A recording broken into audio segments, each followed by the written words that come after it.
बाजरीच्या खारोड्या बाजरीच्या भरड्यापासून बनणाऱ्या खुसखुशीत, हलक्या आणि चविष्ट अशा ह्या खारोड्या एक पारंपरिक आणि घरगुती पदार्थ आहे. बाजरीची नैसर्गिक चव, हलका पापड खार मसाला आणि कुरकुरीत टेक्स्चरमुळे हा पदार्थ जो आहे ना, तो सगळ्यांना आवडणार आहे बरं का. आणि पूर्वी आहे ना, वाळवणाच्या पदार्थामध्ये हा पदार्थ जो आहे ना, तो अगदी आवर्जून असायचा. कारण लहानापासून ते मोठ्यापर्यंत आहे ना, हा जो पदार्थ आहे ना, तो सगळ्यांना आवडेल. तर नमस्कार मंडळी, मी रोहिणी आणि आज आपण बाजरीच्या भरड्यापासून अगदी खुसखुशीत आणि हलक्या चविष्ट अशा बाजरीच्या खारोड्याची रेसिपी पाहणार आहोत. तर ही रेसिपी आहे ना, बनवायलासुद्धा खरंच खूप सोपी आहे. खूप काही झंझट नाही आहे, अगदी कमी साहित्यामध्ये आणि झटपट होणारी ही रेसिपी आहे. तर पूर्णपणे पहा. तर मंडळी, बाजरीच्या खारोड्या बनवण्यासाठी 1 किलो बाजरीचं प्रमाण इथे मी घेतलेलं आहे. बाजरी जी आहे ना, ती निवडून पाकडून घेतलेली आहे आणि त्याला आपण पाण्यामध्ये अगदी 2 तासभर ठेवायचं आहे. तर इथे जी बाजरी आहे ना, ती मी अगदी सकाळी भिजू घातलेलं आहे बरं का. पण जर तुम्हाला ही प्रोसेस संध्याकाळी करायची असेल, म्हणजेच बाजरी आहे ना थोडीफार पाण्यामध्ये भिजवून अगदी रात्रभरसुद्धा बांधून ठेवू शकता. पण सकाळीसुद्धा चालतं. तर यासाठी आहे ना, अगदी 2 तासभर पाण्यामध्ये ठेवून पाणी जे आहे ना, ते बाजरीचं अगदी सुकेपर्यंत आहे ना, वाट पाहिलेली आहे. यानंतर काय करायचं आहे, जर तुम्ही गिरणमधून दळून आणलेला असेल ना, तरी चालतं. पण इथे मिक्सरमध्येच मी बारीक करून घेणार आहे. तर यासाठी मिक्सरचं भांडं घेतलेलं आहे. आता मी बारीकच भांडं वापरणार आहे. कारण आहे ना, मोठ्या भांड्यामध्ये जास्त काहीच खूप बारीक होत नाही आहे. यासाठी बारीक भांड्याचा वापर केलेला आहे. आणि पाहू शकता, अशी भरड सेम काढून घ्यायची आहे आपल्याला बाजरीची आणि पाकडून घ्यायचं आहे भरड.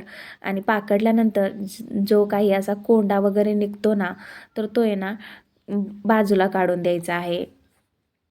तर आता ठेवूया आदानासाठी पाणी. तर पाणी जे आहे ना, ते मंडळी 1 किलो प्रमाणसाठी मी इथे ना 7 लिटर पाण्याचं प्रमाण ठेवणार आहे. आणि हे प्रमाण जे आहे ना, ते अगदी अचूक आहे बरं का. तुम्ही सहजपणे तुम्ही माझ्या रेसिपीवर आहे ना विश्वास ठेवून तुम्ही ही रेसिपी नक्की ट्राय करा. तर आहे ना, पाण्यामध्ये तीळ टाकून घेतलेले आहे. तुमच्या आवडीनुसार जर तुम्हाला तीळ आवडत असेल तर तीळ टाका, जिरे आवडत असतील तर जिरे टाका. तर इथे मी तीळ आणि जिरे टाकलेले आहे समप्रमाणात, अगदी 2-2 चमचे असं.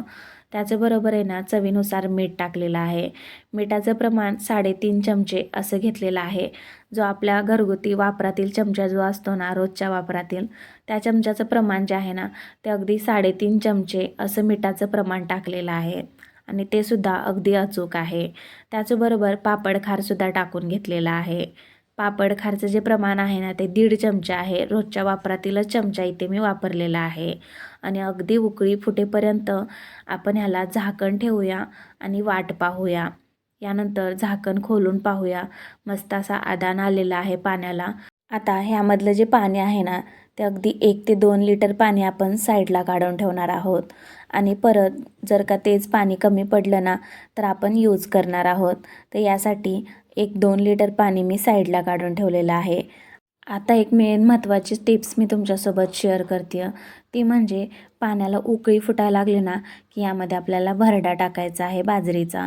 पण त्या अगोदर आहे ना, अगदी थोडंफार असं किंचित थंड पाणी यामध्ये आपल्याला टाकायचं आहे.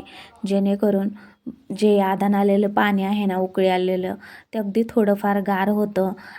आणि अजिबातच बाजरीच्या भरड्याच्या आहे ना, अशा गुठळ्या तयार होत नाही आहेत. यासाठी ही टिप्स मात्र मी तुमच्यासोबत शेअर केलेली आहे. जर का तुम्ही कुठलाही वाळवणीचा पदार्थ बनवत असाल ना, म्हणजे कुरडई वगैरे, तर त्यामध्ये सुद्धा ही टिप्स वापरली ना, तर खरंच खूप महत्त्वपूर्ण ठरते. कारण कुरडई बनवतानाच आहे ना, खूप गुठळ्या होण्याची शक्यता असते. त्यासाठी ही टिप्स मात्र नक्की वापरा. आता आहे ना, पाणी आणखीन कमी पडलेलं आहे. म्हणजे जे आपण प्रमाण ठेवलेलं होतं ना 7 लिटरचं, ते एकदम परफेक्ट असं प्रमाण आहे.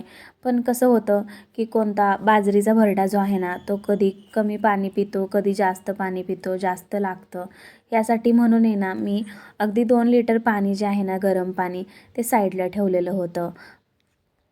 बाजरीचा हा भरडा शिजण्यासाठी कमीत कमी 25 ते 30 मिनिट लागतात बरं का. बारीक गॅसवरती शिजवून घ्यायचं आहे आपल्याला. आणि भरडा शिजायला थोडासा वेळच लागतो. पीठ मात्र जे आहे ना ते लवकर शिजलं जातं. ते बाजरीचं मिश्रण जे आहे ना ते सारखं असं एकजीव करत राहायचं आहे, ढवळत राहायचं आहे, जेणेकरून खाली पातेल्याला चिटकलं नाही पाहिजे यासाठी. आणि पाहू शकता मस्त असं पीठ जे आहे ना ते अगदी दुप्पट असं फुललं गेलेलं आहे. अगदी भरड्याच्या दुप्पट पीठ जे आहे ना ते आपलं बाजरीचं तयार झालेलं आहे. आणि मस्त असं शिजलं सुद्धा गेलेलं आहे. पाहू शकता तुम्ही व्हिडिओमध्ये. तर मंडळी तुम्ही सुद्धा ह्या वाळवणीच्या पदार्थामध्ये आहे ना ही रेसिपी नक्की ट्राय करून पहा. घरच्या घरी प्रेमानं बनवलेल्या ह्या खारवड्या ज्या आहेत ना ते जास्त दिवस टिकतात. त्यामुळे साठवणुकीसाठी हा उत्तम पर्याय आहे. एकदा करून पाहिल्यावर पुन्हा पुन्हा बनवाव्याशा वाटतील अशी पारंपरिक बाजरीच्या खारवड्याची रेसिपी तुम्ही माझ्या पद्धतीने नक्कीच करून पहा. कधीच फसणार नाही आहे. बाजरीचं जे भरडा आहे ना तो खूप छान असा शिजला गेलेला आहे आणि अगदी दाटसरसुद्धा झालेला आहे. आपल्याला हे मिश्रण आहे ना खूप काहीसं पातळ ठेवायचं नाही बरं का. आणि जे मी 7 लिटरचं प्रमाण सांगितलेलं आहे ना ते अगदी अचूक आहे. आणि हे जे भरडा आहे ना, हे जे पीठ आहे ना ते अगदी गार म्हणजे थोडंफार गार झाल्यानंतरच ह्याच्या आपण खारोड्या बनवायला घेणार आहोत. तर हे जे पीठ आहे ना ते शेवग्याच्या साच्यामध्ये टाकून आपण चकली बनवण्याचा प्रयत्न करणार आहोत. तर त्यासाठी आहे ना खूप काहीसं गरम पीठ यामध्ये लागणार नाही आहे. तर थोडंफार जरा गार होऊ द्यायचं आणि मगच खारोड्या पाडायला घ्यायचं आहे.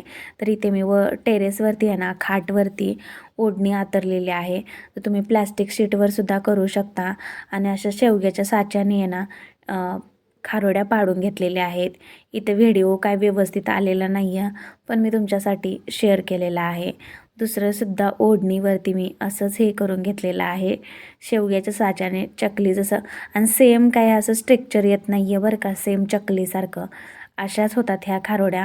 नाहीतर तुम्ही म्हणाल की पीठ वगैरे पातळ झालेलं असेल, तर तसं काही नाही आहे. बाजरीच्या भरड्याचा सेम अशाच पद्धतीच्या खारोड्या होतात.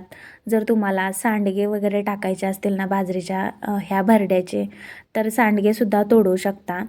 तर आहे ना अगदी 2 दिवस वाळवून घेतलेले आहेत आणि मस्त अशा कडक वाळलेल्या आहेत तुम्ही पाहू शकता. आणि इथे मी तुम्हाला तळूनसुद्धा दाखवते. आणि खरंच खूप मस्त झालेल्या, खूप टेस्टी झालेल्या ह्या खारोड्या. आणि खरंच मला पर्सनली आहे ना बाजरीच्या खारोड्या खूप आवडतात. तुम्हाला आवडतात की नाही मला नक्की कमेंट्स करून सांगा. अगदी वर्षभर साठवणुकीचा हा पदार्थ जो आहे ना तो खरंच खूप दीर्घकाळ असा टिकतो आणि खायलासुद्धा खरंच खूप भन्नाट लागतो. कधीही आपण असं फ्राय करून ना खाऊ शकतो.